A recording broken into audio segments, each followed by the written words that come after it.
Finish na. Ha? Ito ang main topic na lahat. Nasira ulo na. Oo, totoo mo yung narinig. Ikaw ba naman? Ha? Tinakot pa si Senator Amy Marcos pag hindi daw tinigil-tigilan. Ha? Nag-administrasyon itong si BP. Kukunin nila yung tatay nila at itatapon sa West Philippine Sea. Wow! Mas nakakatakot po itong babaeng ito kaysa sa tatay niya. Kabuti na lang talaga nag-vice president lang at hindi nag-presidente. Delikado ang Pilipinas kung nagkataon. Diyos ko, promise. Atila, tama ba? Good evening po sa inyong lahat.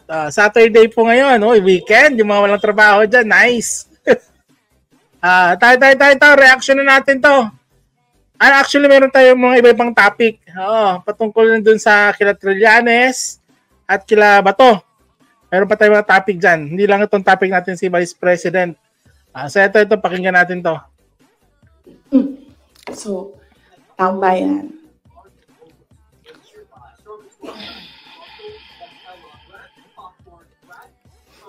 Nalata nyo yan, yung mga paano niya, mga hinga niyang malalim, yung mga paghinga niyang malalim, feeling ko nagpipigil lang yan ng tunay ng ugali niya. Oo. Feeling ko lang hindi niya pinapakita ang tunay ng ugali. Feeling ko magmumura-mura din niya. Kagaya ng tatay niya. Napaka-plastic. As in, buong press ko na halata ko ang bigat ng hininga. Oo. Mapapansin mo lagi siya tapos ang bagal pa magsalita. Hindi mo alam kung may napapansin ako kakaiba sa Vice President natin. Ako talaga may napapansin. Kayo ba sa nanonood ng live at nanonood ng replay, may napapansin rin ba kayong kakaiba dito kay Shemenet? Magkasama kami nag-attend ng isang graduation. Truthfully, I wasn't feeling well. Ako di ko nga alam kung bakit ito tinatopic, ha? Hindi ko alam kung bakit na tinatopic ito. Ba't hindi niya sagutin yung mga tanong doon sa budget? Bakit ang mahal ng per night na rent kaya naubos ang 11 days? Yung milyon-milyon na pera. Yun dapat ang sinagot niya. Kaso mga sinagot niya dito sa press ko na to, yung mga, emotional feelings. Oo, ay nakayawan ko ba dito? Kasi kinukulam nila ako. Kinukulam na may kulam na nangyari dito Kinulam daw siya. Kung ano. Dito ko napansin na may kakaiba na sa Vice President natin, kinulam daw siya. Oo. Tapos meron pa siyang nalalaman na kung ano na sa isip daw niya, pinugutan na niya ng ulo ang presidente natin. Grabe Gurgur. Andiyan na sila umabot na sila sa kulam. Sama-sama na silang lahat. Grabe ang imagination ito. Kinukulam pa nila ako. So I wasn't feeling very well. Pero I had to go. Kailangan ko pumunta. Kasi para naman sa graduates yun. Hindi para sa akin yun. It's their happiest day. So nagsama kami. Lagi siyang, lagi may ganyan. Hindi ko na. Kami doon. Merong isang graduate. Lagi siyang gumagayon, na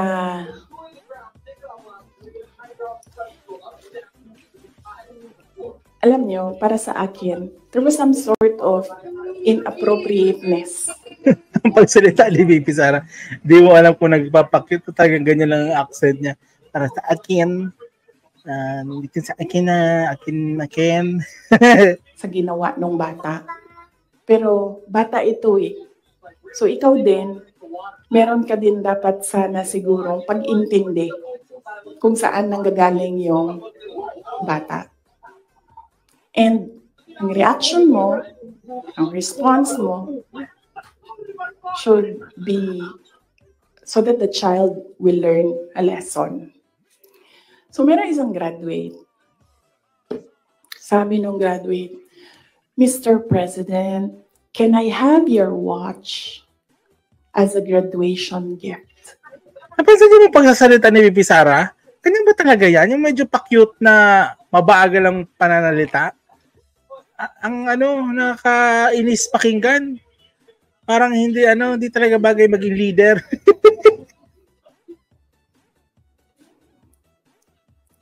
And narinig ko, sabi ako, di ba? Narinig nung katabi ko. Narinig nung katabi ng katabi ko. But apparently, this guy, di niya alam kung ano isasagot niya. So, ang ginawa niya, pinaulit niya sa bata. What did you say? So, this time, syempre bata, hindi niya alam ba saan yung... Ito Lucy, shoutout po.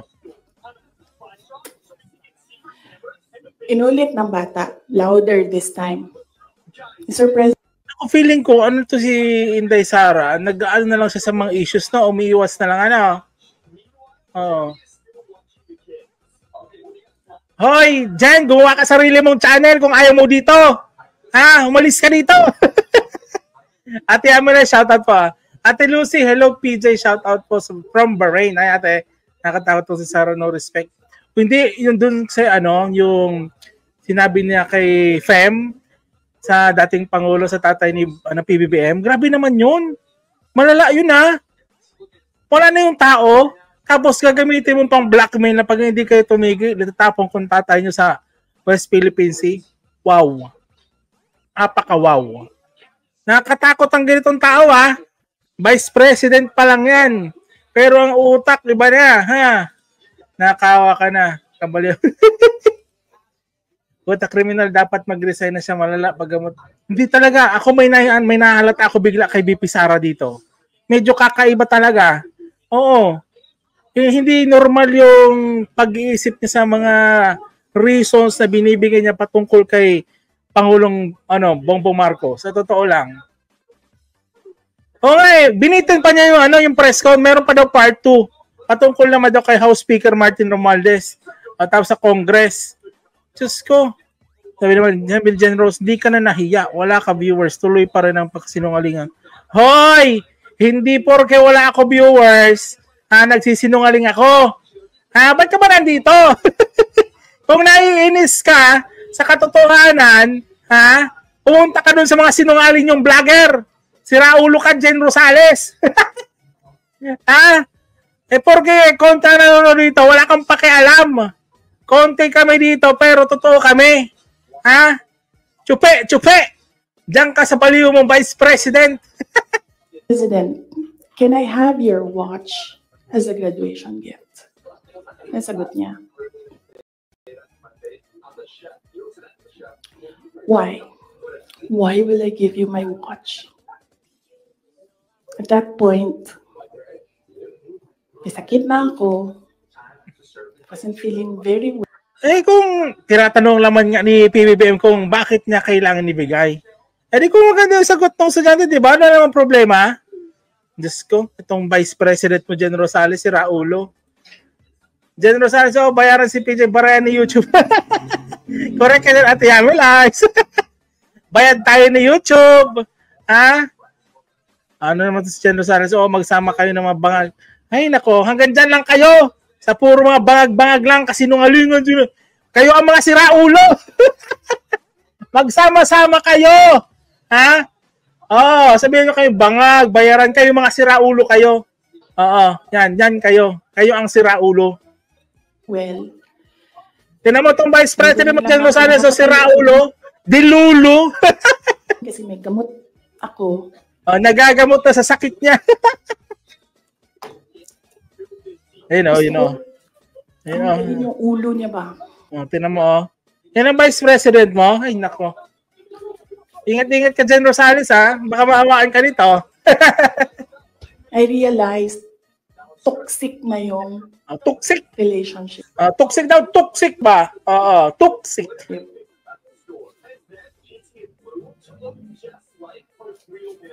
And it did not help na itong dalawang katabi ko, tumawa pa. Pinagtawanan pa nila yung... Actually, hindi naman big issue yung sagot. Kung totoo man ito, Hindi naman big issue. Ano naman? Nagtanong lang naman, why will I give you my watch? Kung sumagot yung bata, kasi po, Pinaghirapan ko po ang makagraduate ngayon and magiging remembrance po ito sa akin. O di ko mo kung binigay yun ni President BBM, hindi okay. Wala naman talaga issue dito.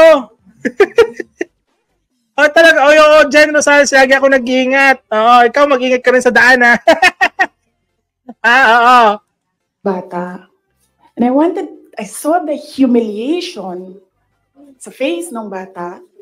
I wanted to help him. Gusto ko sabihin sa kanya, itong relo ko na lang, relo ito ng Vice President, ito relo ng Presidente, pero... Ba't di mo ginawa? I hope this will do. And then I realized na baka mas lalong mapahiya. Nako! Muli mo naman pala ginawa. Nagreklamo ka, wala ka naman palang ginawa. Yun ang problema mo dito.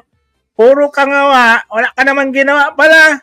Doon sa bata, di mo naman pala tinulungan. Diyos ko, pointless ang kwentong ito. Pointless! Yung bata, if I do that, so I just... Correct, ate, Yamilais, makagawa lang ng kwento, wala naman pala siya ginawa. Akala ko man lang may binigay, may ginawa siya para dun sa bata. Wala naman pala. Diyos ko, gumawa ka parang paninira, wala ka naman pala magandang ginawa. Ano ang point ng kwentong ito, BP Sara? What is the point? Oh my goodness. Cutting his head.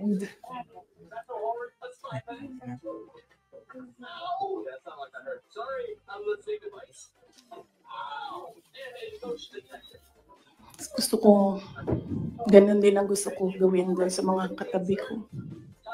So, na-realize ko, toxic na ito.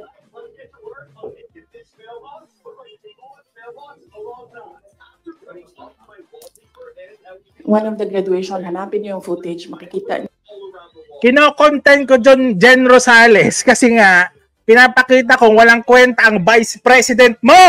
Yun ang point nito. Si Raulo. Ha? Kung nasasaktan ka, totoo. Ha?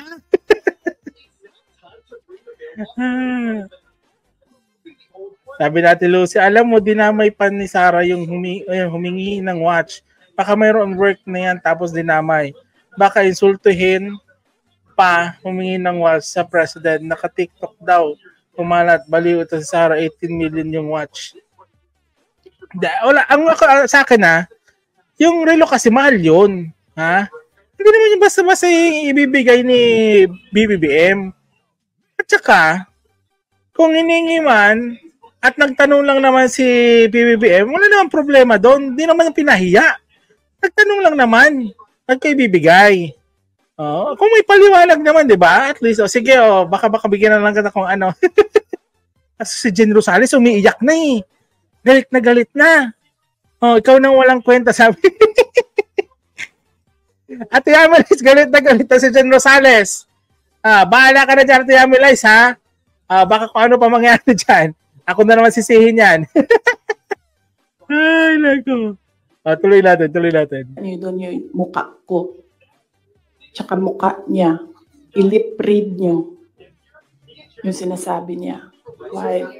Hanapin ko nga yan, Hanapin nga natin yung nagba-viral na yan. Hanapin niyo yung footage, ma'am. Magtrabaho kayo konti. Mag-research kayo. Andali. Hanapin natin yan. So, gusto ko sabihin sa kanya, bago ko tanggalin ang ulo mo, yung batang yan yung magpapakamatay para sa bayan natin. Nag-aral yan ng 4 na taon, naghirap yan ng 4 na taon, walang tulog araw-araw para mag-training kasi mamamatay yan para sa bayan natin. Yan yung batang yan, ang mapuputulan ng daliri. Diyan. Ito, masyadong advanced na mag-isip po ang Vice President natin. Kung ano-ano na po ang sinasabi niya, ha? Kahit ano na. Masyado ng advance. Actually, yan ang taktika ng mga Duterte. Magpunta kay Bato, kay Bongo, kay Digong, kay Baste, etc. Lahat yan. Ang tactic nila, pinapa-advance na nila ang utak nila para in case na may mangyari na mga issues, nasabi na nila, di ba tama ako? Di ba tama ganitong gagawin nila? Oh, ganun ang nangyayari dito. Oo. Ganyan ang ginagawa nila. Skybright, shout out. Yan ang ginagawa nila. Ina-advance sila para yung mga supporter nila isipin, ay, oo nga pala, sabi ko na, sinisiraan lang naman sila dito kasi sabi nito, ganito mangyayari. Ganyan ang tactics ng Duterte. Lahat na nakapalibot sa Duterte, ganyan ang tactics. Ina-advance na nila yung issue na wala pa para pag dumating, nabanggit na nila. Ito yung ano, ito yung video. Ito yung video.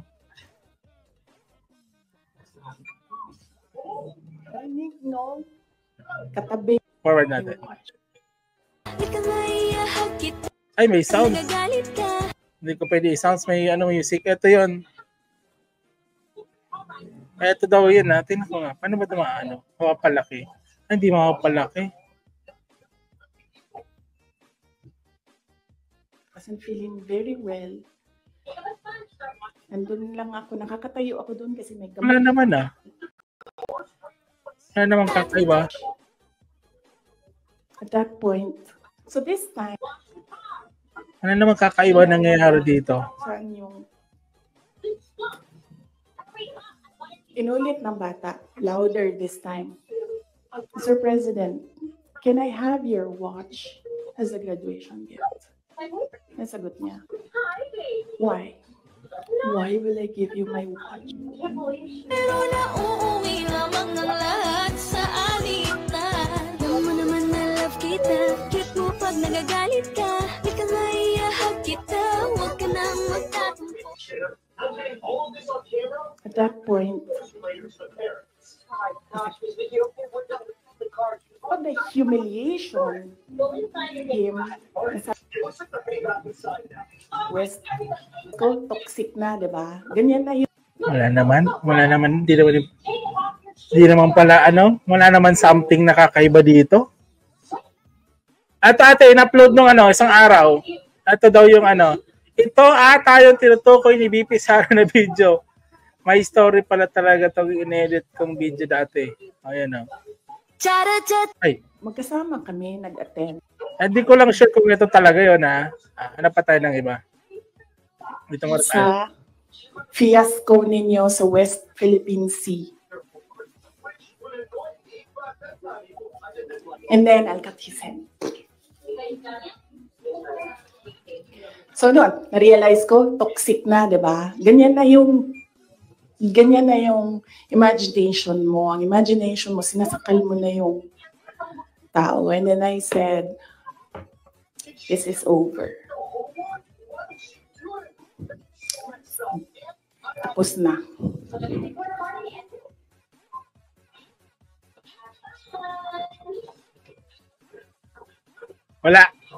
Walang kwenta ba? Ito tayo. Magkasama kami nag-attend ng isang graduation. Ay, ito na naman. Wag na nito. Move muna tayo dyan. Truthfully, I wasn't feeling well. Kasi kinukulang nila ako. Ito ang Pero isang beses sinabihan ko talaga si Senator Amy. Sabi ko sa kanya, kung hindi kayo tumigil, huhukayin. Ito talaga, itong sinabi niya dito, yung huhukayin. Huhukayin yung tatay nila, Senator Amy. Tinatawag sa West Philippine Sea. Ano ba? Normal na pag-iisip ba ito? At tingin nyo, Ate Amelize, normal ba na pag-iisip ang ganito?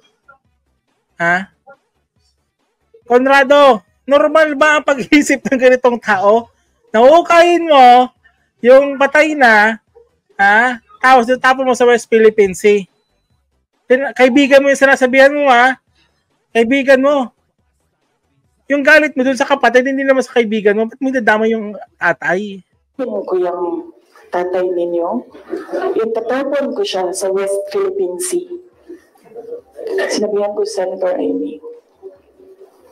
One of these days, pupunta ako dun, kukunin ko yung katawan ng tatay niyo, tapon ko yan dun sa West Philippine Sea.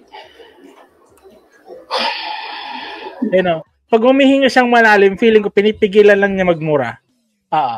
Pinipigilan niya magmura. Ay, Lay, shoutout Jerome, Nakali, shoutout. Feeling ko pinipigilan niya magmura pag humihinga si BP Sara ng malalim. Kasi nga plastic na tao, hindi nagpapakatotoo. Plastic po. Kaya pinipigilan magmura. Plastic. Oy, Lace, I miss you na, Lace, ha? Hindi ka na masyado nadaan. Oo. Sabi ni ate, ano to? Sabi ni ate Aminas, baliw na yan. Dapat na mental hospital yan. O galing demonyo, hayop. Ay, ate Binkan, shoutout. I miss you, ate Binkan. Ay, ate Grace, how is you, ate Grace? How is you? Gerald Recalde, o galing demonyo ang hayop na Sara na yan. Hindi na dapat tawagan ng BP. Hindi medyo, na to. Sa pag-iisip ng normal na tao, hindi mo maiisip na sasabihin ng Vice President ng ganitong bagay. Yung mga supporter pa nila, tuwang-tuwa. Ha? Tuwang-tuwa. Kung sa inyo gawin niya, patay na yung magulang mo, hukayin, tatapon kung saan na tubig, matutuwa ka ba? Normal ba yun? Ang ba-blackmail yun, ha? Ang ba-blackmail yun, sa totoo lang, ang ba-blackmail yun. I don't think sumagot siya. Ba't siya sasagot? Ha? Ang mental... Hindi ko maalala. Nandun pa yun sa group chat. Mayroong mga nakakita. May ibang tao. Grabe ano? Iba? Saba? Hindi ko alam. Pero isang beses sinabihan ko talaga si Senator Amy. Sabi ko sa kanya, kung hindi kayo tumigil, huhukayin ko yung tatay ninyo. Itatapon ko siya sa West Philippine Sea. Tira niya mukha niya, oh. Seryoso yan. Seryoso yung mukhang yan. Oy, Oscar, shoutout, Oscar Liaida. Seryoso ang mukhang yan. Nahuhukayin si Fem. Si Ferdinand Marcos. Huhukayin at itatapon sa West Philippine Sea. Yan ang mukha yan. Seryoso yan. Hindi nagjo-joke. Ha? Ganyan po ang pag-iisip ng isang Sara Duterte. Nakakatakot yan, ha? Buti na lang talaga hindi yan nagpresidente. Delikado tayo. Mas malala talaga. Totoo ang kwento na mas malala pa si Sara Duterte kaysa sa tatay niya. Totoo ang chismis. Diyos ko, totoo ang chismis. Sabi ni Jerome, napakahirap na maging presidente yan, mas kawawa ang tao. Actually, natatakot niya ako kasi maraming mga nauuto eh. Maraming nauuto. Natatakot ako sa sitwasyon natin kasi ang daming uto-uto. Sana yung mga tao ngayon gumising na. Pero nakakatakot. Tuwang-tuwa pa sila sa nangyayari. Tuwang-tuwa sila sa gagawin ni Inday Sara. Tuwang-tuwa sila. Kung Muslim nga gumagalang sa mga namayapa, na siya pa BP pang naturingan, di marunong gumalang sa namayapa. Kaya iba na lang gawin mo. Bakit mo idadama yung wala na? Diba? Ba't mo idadama yung wala na sa mundo? Yun lang naman ang point dito, diba? Kung may galit ka doon sa kapatid ni Senator Amy, kay PBBM, doon ka gumawa ng mga kung ano-ano issue. Huwag mong idadama yung patay na. Ha? Huwag mong idadama yung wala na. Sabi natin, Grace, ano yun? Wala siyang kinakatakutan kundi... Naku, ito na nakakatakot, Ate Grace. Walang kinakatakutan. May tama siguro talaga. Yung mga reporters, hindi kaya sinagtataka sa mga sinasabi. Tumawa pa kayong iba yung narinig mo? Tumawa pa, tinom. Ulitin natin. Pero isang beses sinabihan ko talaga si Senator Amy. Sabi ko sa kanya, kung hindi kayo tumigil, huhukayin ko yung tatay ninyo. May tumawa. May tumawa sa background. Ha? May tumawa pa.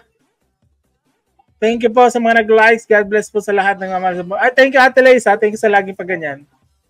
Ito na naman si Patrick Chan. Never again, bibi. Hanggang dyan lang kayo sa mga bangag-bangag na issue. Iba naman. Yung BP Sara nyo, unlimited ang mga pa-issue eh. Oo, Jerome, tingnan nyo ang mata niyan. Mababakas mo ang kademonyo. Hindi, iba talaga. Iba talaga ang aura dito ni Inday Sara, ni Pusit. Nakakatakot to. Oo. Nakakatakot siya. Di daw kasi napahiram ng chow. Napon ko siya sa West Philippine Sea. Grabe ito. Sinabihan ko si Senator Amy. One of these days, pupunta ako dun, kukunin ko yung katawan ng tatay nyo. Tapon ko yan dun sa West Philippine Sea. I don't think sumagot siya. Hindi ko maalala. Nandun pa yun sa group chat. Mayroong mga nakakita. May ibang tao. Grabe, ano? Tapos tuwa pa yung mga siraulo. Yan, si Patrick Chan, siraulo.